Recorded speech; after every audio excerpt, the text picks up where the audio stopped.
రోజూ దక్షిణామూర్తి స్తోత్రం చేసేవాణ్ణి శనీశ్చర గ్రహం కూడా చెరకదు. కారణం ఏమిటంటే బలహీనంగా ఉన్న గురుగ్రహాన్ని అది బలవంతం చేస్తుంది జాతకంలో.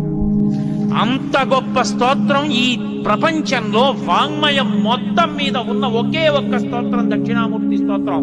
ఇంకొకటి లేదు లేదు లేదు, తత్తుల్యము కాదు. అదొక్కటే అంత శక్తివంతం. అందుకే శంకరాచార్యుల వారి వాంగ్మయం అంతా ఒకెత్తు, సామాన్యుల కోసం ఇచ్చిన దక్షిణామూర్తి స్తోత్రం ఒక్కటి ఒకటి.